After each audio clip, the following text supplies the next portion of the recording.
Good evening and welcome to APTN National News. I'm Daryl Stranger. A woman who says she and her sister were wrongfully convicted of murder made a strong statement during a Facebook Live today. For more, here's Brittany Guillot. Delia Quazens spoke this morning. It was a dramatic moment. That's what I have to say. That's my honesty. That's what I want to bring. That's what I want to say. I ask the government, I ask people, I want justice for me and my sister, and this is what I offer. She was convicted for murdering Joe Dolph in 1994. She and her sister spent more than 25 years in prison, despite a confession by her cousin, Jason Cashane. A group of wrongful conviction advocates hosted the event today, including her lawyer, James Lockyer from Innocence Canada. I have to put together an application to him that is convincing, that convinces him that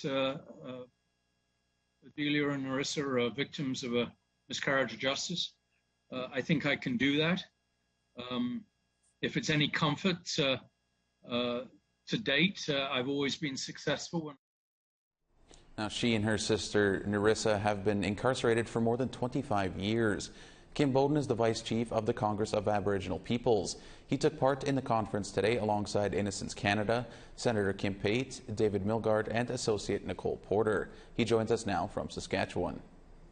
Kim, thanks for joining us. What can you tell us about this plea to have Odelia and Narissa released? Well, this has been a 28-year battle. I believe that the two sisters, Odelia and Narissa, have been wrongfully found guilty of a crime that they did not commit, and we are actually calling for their immediate release. We believe that there should be steps taken where they are released back to their family, so they can begin their healing journey. 20 years is a long time. It's long enough. Why did you get involved? Well, and I got involved because I really felt strongly that the system was totally unjust, the justice system against Odelia and Narissa. And it speaks volumes of what happened to them. You could tell that this system, the way the court process happened at the time in 1994, the arresting officers, the RCMP that was involved, even the prosecution, it was like they were all in cahoots together to ensure that both Narissa and Odelia spent time in prison. And they didn't care at that time whether they were guilty or innocent. It didn't matter. They just wanted to make sure that they put them in jail. And they certainly got their wish. Now, what does this case say about Indigenous incarceration overall in Canada? You know, this is just the tip of the iceberg. I believe there's numerous Indigenous people, including women, that are presently in our federal system and including our provincial systems across Canada that really shouldn't be there. And the system is so stacked against them. A lot of times that they want to, with respect to any kind of assistance or resources, they're just not there. And when you have a colonial system, the way it's set up, it's not designed for Indigenous people at all. Actually, I believe it's designed to keep Indigenous people in prison, in jail, to ensure that, we have lawyers working and parole officers and guards and all that kind of thing. It's just a business for years and years. That's all it's been, is a business. It's for colonial governments and that to ensure that our people are incarcerated in record numbers. So, Kim, what are the next steps? Well, we had our meeting this morning, and we're trying to keep positive on it. And one of the things that I wasn't aware of, and I'm going to do that, is I didn't realize that we could do other advocacy work.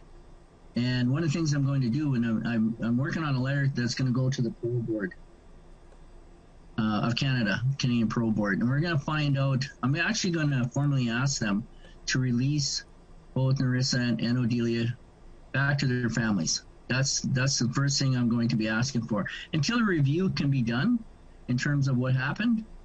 And because one of the questions I also have of Miller, or Lametti And the Justice Minister, the federal Justice Ministers, how long do they propose to keep them there?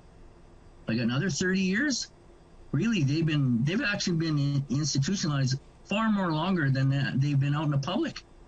They're not a danger to society. Nothing like that. They should be released, and they should be both going home so they can begin their healing journey. All right, Kim, we'll end it there. I want to thank you again for taking a few minutes to speak with us. Oh, no problem. Thank you very much for calling. On the waters of the Atlantic Ocean, a Mi'kmaq community's boat was unable to do their food and ceremonial harvest. These lobster traps are for Sabaganagati First Nations food, social, and ceremonial fishery. The band's boat went out to drop traps this afternoon to harvest lobster for an upcoming traditional giveaway. But community members, however, told APTN that officers for the Department of Fisheries and Oceans turned the boat back.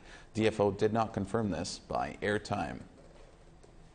An Edmonton hospital with a long history of abusing Indigenous peoples is now being scanned with ground-penetrating radar. Elders believe that there could be unmarked burial sites. APTN's Chris Stewart is on site. Chris, what is the latest? Yesterday, ground-penetrating radar located 11 possible burial sites at the former Charles Campbell Hospital in Edmonton. From the 40s to the 60s, the original Campbell building, now demolished, and the current building from the 60s to the 90s, housed thousands of Indigenous children who were sick, mostly from tuberculosis. They were subject to experimental vaccines, reports of physical, mental, and sexual abuse. Today, those 11 sites were shown not to have any human remains. The radar picked up old construction debris like bricks. Edmonton-based Papa Chase members were on site and reacted to the development. This section over here is the next section that has to be used for the radar. And from what we're hearing from elders passed down is that the graves are over in the southeast corner. So that's the big one. Well, frustration, yes, in a sense of speaking, because the government knew what was going on. And, they said they don't know, but I don't believe that one bit, because they've kept records of everything that went on. So don't tell me they don't know. They do know what went on. More of the site still needs to be searched. There still could be remains found here. This site is part of a $1 billion lawsuit along with 28 other federally run segregated hospitals. Chris Stewart, APTN National News, Edmonton. Indigenous Services Minister Mark Miller is concerned provinces are rushing to lift their COVID-19 restrictions despite a surge in Delta variant cases, a choice he says could negatively impact Indigenous communities across the country. Ontario and the Territories are the only areas still enforcing restrictions on gatherings and self-isolation while traveling. The Prairie provinces, however, are all opting to lift pandemic measures, including mandatory mask mandates. The same is happening in the Maritime provinces. Quebec has greenlit outdoor festivals of 15,000 people. So overall, Minister Mark Miller is worried about some of these trends. Very, very scary variants, including the Delta variant that has gotten into communities. Where the Delta variant is affecting people is in the unimmunized. That scares the hell out of me when it comes to communities that have very, very high youth populations and very high immunized populations. All right, we have to take a short break, but still ahead, we'll have an update on the wildfires happening in BC.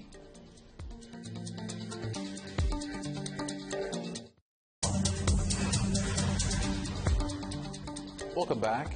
With the looming election, the federal government is putting their money where their mouth is. Our reporter Charlotte Moritz-Jacobs takes a look at where and what funding and funding promises are going north of 60. A federal election could be called as early as Sunday. So it's no surprise the Liberal government is doling out dollar signs. Some highlights? To the tune of 40 million, Qikiqtarjuaq Nunavut will finally get a deep water port. And for a territory with 40% of Canada's coastline, but no public ports, it's a big deal. 15 million was also promised over the next 2 years for the design and consultation on 2 new small craft harbors in Arctic Bay and Clyde River. Meanwhile, $37 million has been earmarked for 18 road projects in the Northwest Territories. And $2.5 million for the NWT to market their seal industry. Crazy. Nunavut will see money to expand virtual healthcare services, while the NWT will get a boost for Aurora College's transition into a polytechnic university.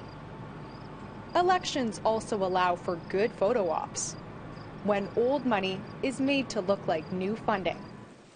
Take the $19.2 million announced to help NWT renters afford housing, or the roughly $10 million in Nunavut for housing units in Iqaluit, Kaluktuk, and Johaven, or the never-ending audit, study, and expansion of the Nutrition North food subsidy program.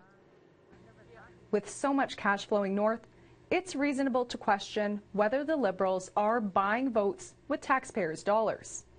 On the other hand, without federal backing in the form of transfer payments, the territories would face serious financial strain. Regardless, the topic of debt and who foots the bill will surely be up for debate this fall. Charlotte Mort-Jacobs, APTN National News, Yellowknife. A former Yukon Liberal MLA who lost her riding to an NDP candidate has also lost her challenge to have an inmate's vote declared invalid. Sarah Connors has the details. Yukon Supreme Court has dismissed former MLA Pauline Frost's election challenge. Frost lost the riding of the Vuntut Gwich'in to NDP candidate Annie Blake during this year's territorial election on April 12th. Frost and Blake, who were the only two candidates for the small northernmost riding, tied with 78 votes each. A draw was held to determine the winner, and Blake's name was drawn. On April 22nd, Frost launched a petition alleging a person who voted NDP was incarcerated at the Whitehorse Correction Center. It argued his special ballot vote was invalid because he did not reside in the riding. It also asserted Elections Yukon officials did not follow the required processes to reject the inmate's vote as invalid for lack of authorized identification. In a written decision yesterday, Chief Justice Suzanne Duncan found the voter's status as a Vuntut Gwich'in citizen, as well as his desire to return to Old Crow and live there, was proof he considers the area home, and his vote is valid. She also found elections officials followed the appropriate guidelines by accepting his interdistrict special ballot based on his identification. Sarah Connors, APTN National News, Whitehorse. This week, a gathering was held on the grounds of the St. Michael's Residential School in Duck Lake, Saskatchewan. The 5-day event was held to share, connect, heal, and get feedback from survivors before any searches start for unmarked graves. APTN's Priscilla Wolf has the story. It was a week of remembering and healing. The St. Michael's Indian Residential School in Duck Lake opened in 1894 and only closed its doors in 1996. Survivor Keith Burns from the James Smith Cree Nation attended the gathering all week. The main reason that he came was to reconnect with friends. Mainly because I wanted to get in contact with my friends from back then. Like, I haven't seen a lot of them, and I would sure like to see them again. Burns said that a big part of the gathering was to discuss future plans for the site and get input from survivors. He believes a healing facility would help survivors and families. Well, they should build some kind of a healing lodge here, you know, to help with residential school, because it just doesn't happen with us. Like, it's going to go for generations. Leo O'Mani from the Wahpeton Dakota Nation also attended St. Michael's. He came to the gathering to tell his family story that was kept hidden for years. I came on my own as part of my healing journey to talk about the loss of my late mom's brother, who died here, who was not told about. Her parents were not told about it till months later, and we still don't know where he's buried. O'Mani has been searching for answers for years and hopes that when the Catholic Church provides the records and they start searching this area for unmarked graves, his uncle's grave can be identified. He's buried someplace here. I tried in 1990s to find his unmarked grave, could never find it. So I'm glad that they're going to do the scanning on these grounds, be able to find the unmarked graves, and hopefully the Catholic Church will disclose the records. Unfortunately, many children were renamed by the church while attending residential school. Well, we don't know what the Catholic Church named him in English, his first name and his second name, but we do know his Dakota name. You know, it's Tahowaye Chaska, means screaming hawk. He was given that name because he had such a high-pitched voice when he sang our Dakota ceremonial songs. The gathering wrapped up with a healing walk to help survivors and descendants on their healing journey before any ground-penetrating radar starts on the St. Michael's Indian Residential School site. Priscilla Wolfe, APTN National News, Duck Lake, Saskatchewan. In BC, 8 coastal First Nations and the federal government will be working together to manage community-based fisheries. It's a first-of-its-kind agreement in the province and a positive step for recognizing Indigenous rights. The Fisheries Resources Reconciliation Agreement was announced in an online press conference. It will establish joint management between Fisheries and Oceans Canada and First Nations. It will also provide funding and create jobs for participating members. Coastal First Nations President Marilyn Slett said this is true reconciliation. Today we celebrate an important breakthrough in the relationship between the Government of Canada and Coastal First Nations. This agreement is a powerful example of what true reconciliation looks like. Reconciliation in action in this context means restoring the rights of our community members to fish for a living. Horrific wildfires are sweeping across the Okanagan Valley in British Columbia. For more on the ground there, we've reached Chief Byron Lewis of the Okanagan Indian Band. Hi, Chief Lewis. Thanks for joining us. We've been watching the fires from here in Manitoba, as I'm sure a lot of our viewers have been as well. How are your people holding up? Well, it's hard to say. It's been a pretty trying time.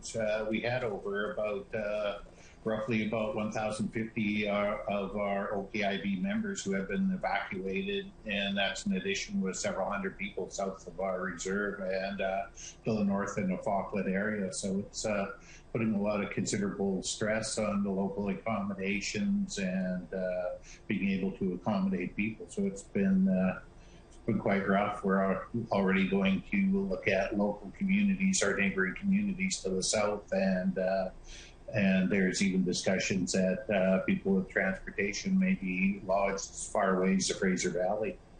So what are you doing to keep these people safe?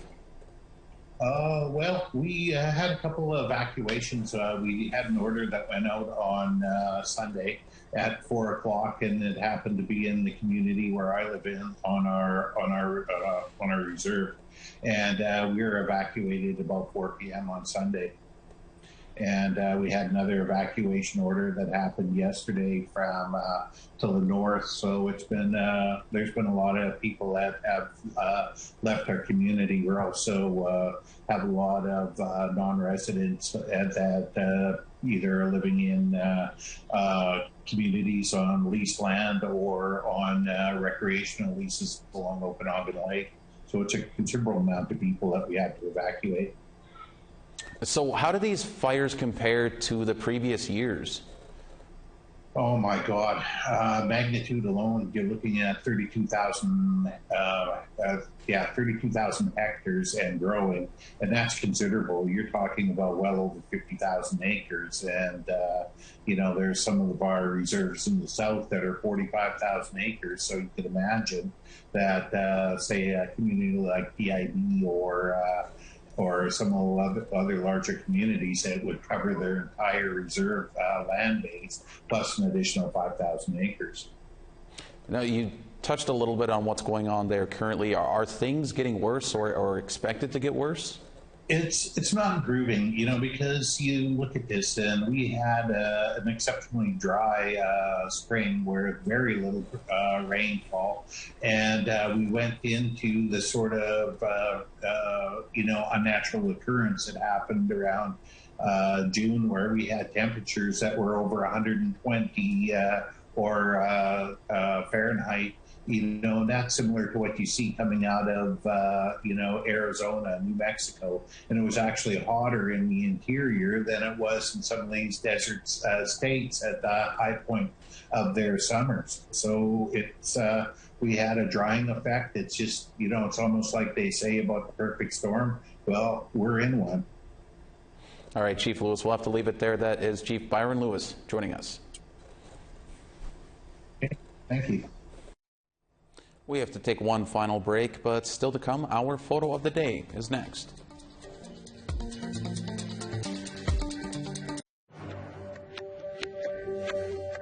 Welcome back. It's time now for our photo of the day. Métis filmmaker Matt LeMay sent us this misty morning photo at Dreamers Rock on Whitefish River First Nation near Manitoulin Island in Ontario. For the chance to be our next photo of the day, be sure to send us your photos to share@aptn.ca and include details along with your photo. Now let's take a look at tomorrow's weather forecast. Starting over in the east, a mix of sun and cloud and 27 in Charlottetown and 25 in Halifax. 21 in rain in Happy Valley Goose Bay and 24 in Cartwright. 22 in rain in Quebec City and 22 in Val d'Or. More rain and 29 in Toronto and rain and 28 in London. 25 in a mix of sun and cloud in Sioux Lookout and 21 in Thunder Bay. 25 in sun in Churchill and 25 in God's Lake. 29 in rain in Winnipeg and 29 in Gimli. 30 and smoky in Regina and 28 and smoky in Saskatoon. Rain and 22 in Buffalo Narrows and rain and 22 in Stony Rapids. More rain over in the west, 22 in rain in Fort McMurray and 16 in Grand Prairie. 30 in a mix of sun and cloud in Medicine Hat and 25 in Calgary. Rain and 19 degrees in Vancouver and 20 in rain in Quesnel. Rain and 19 in Dease Lake and more rain in Smithers and 17. 8 degrees in rain in Rock River and 22 in Beaver Creek. 16 in rain in Wrigley and 19 in Yellowknife. 8 degrees in Colville Lake with rain and 10 degrees in. Thursday night was the first Canadian Football League game in over 600 days between the Winnipeg Blue Bombers and the Hamilton Tiger Cats. The 2020 CFL season was cancelled due to the pandemic. Before the game, the Métis Nation and Treaty 1 flags were raised inside Investors Group Field in Winnipeg for the very first time at a Bombers game. This season, the Bombers organization will be raising awareness of the residential school system. Just shy of 30,000 fans were in attendance for the first time since the Grey Cup in November of 2019 between Hamilton and Winnipeg. The flag raising is a visible reminder acknowledging where the stadium is located. I feel very proud, and once I see that flag going up, it's going to be proud right here, because right here where we're standing, this is the heartland of the Métis Nation. As you know, the Métis people brought Manitoba into the Confederation. I got to say, I miss the Canadian Football League, and it's great to see the Métis and Treaty 1 Nation flags flying at the stadium. That's all we have for you tonight on APTN National News. Thank you for joining us. I'm Daryl Stranger. Have a great night.